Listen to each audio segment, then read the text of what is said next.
Hey guys, with Marvel Infinity Wars just right around the corner, we here at Not Good Gamers are going to give you our thoughts on the top 10 Marvel games of all times. Do remember that this is not arranged in any particular order. 10 is not better than 1, 5 is not better than 4, but do comment down below which number 1 game is in your heart.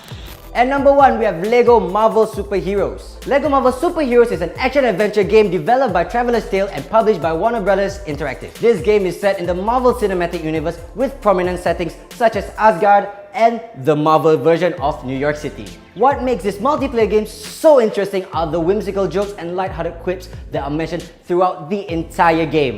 Hey guys! Hope you don't mind. No hot water at the apartment. Think of it as one of those funny moments in any Marvel movie. Now times 10. Now add a Lego figurine acting it out. Hulk dance! At number 2, we have Deadpool. Everyone's favorite anti-hero comes to life thanks to the guys at High Moon Studios with a mature-rated, self-titled, single-player action, beat-em-up, hack-and-slash game called Deadpool. This game is the epitome of what Deadpool is. Crude humor, out-of-the-box surprises, and a non-existent fourth wall. You. Yes, you. Hello. Stop using your phone. Watch this video. Very important.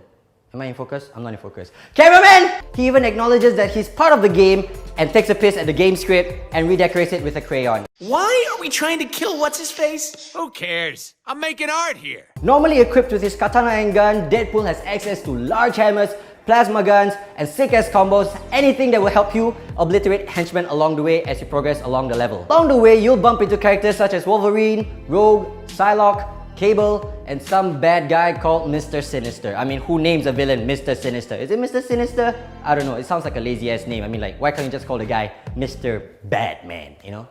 Batman, like the guy in the other universe. Okay, DC! At number 3, we have Punisher. Released in 2005, The Punisher is a single-player, third-person action shooter game published by THQ. The plot begins with Frank Castle, aka The Punisher, on Rikers Island being interrogated by 2 detectives for killing various footmen of the Yakuza. The gameplay occurs in moments of flashbacks during the interrogation. His main mission is to track down the Jigsaw. No, not Saw, Jigsaw, no. This game received a huge amount of mixed reviews, but back in the day, we were probably too young to care what pro gamers had to say about it. There was just something about characters doing all the wrong things for all the right reasons that made Punisher super intriguing, and plus, it was gory as hell back in the day. This game was considered gory, can you believe it? At number 4, we have The Incredible Hulk, Ultimate Destruction. This single-player beat-em-up action-adventure game captured the true nature of Hulk's rage and mayhem in an open world, ensuing ultimate destruction. What better way to vent your anger by exploring the open world with an immense amount of freedom and destroying everything you see. This game has Hulk running through walls, scaling tall buildings, and making giant leaps just to make the perfect atomic slam on villains. At number 5, we have X-Men Legends 2, Rise of the Apocalypse. Following from the action RPG prequel, the second edition of X-Men Legends has everything the first game had to offer and more. In this storyline, instead of the X-Men going up against the Brotherhood of Mutants, they team up in an unlikely alliance to go up against a common enemy, Apocalypse himself. Players can choose up to 4 characters from a large roster pool, and you can unlock more characters along the way in the game. You're even able to upgrade your mutant abilities and create combos with different characters, so that's what makes this game super interactive. Number 6, Marvel Ultimate Alliance. Just like X-Men Legends 2, this action RPG has you choosing from 4 different characters from the Marvel Cinematic Universe. You can even choose certain characters to form prominent Marvel groups, such as the Avengers, the Defenders, Fantastic Four, and X-Men. Honestly, in my opinion, it's unfair to compare Marvel Ultimate Alliance and X-Men Legends. Both share the same gameplay, only different rosters, and the only downside to Ultimate Alliance is that you lack the control to customize how you want to upgrade your characters. At number 7, Marvel vs. Capcom 3. Every kid that has visited the arcade has definitely played or at least heard of Marvel vs. Capcom. There are a few Marvel vs. Capcom editions out there, but today we're gonna talk about the third one. Why? Because the third edition is the first ever Marvel vs. Capcom games to introduce 3D graphics on a 2.5D graphic platform. So for those of you who don't know what Marvel vs. Capcom is, you get to choose 3 characters to form one team, and you go up one-on-one with another team, and you're able to switch between characters in between any time of the match, and you can perform sick team combos. Honestly, right now, if you still don't know what Marvel vs. Capcom is, I suggest you just go to the arcade now and play it. Do they still have it?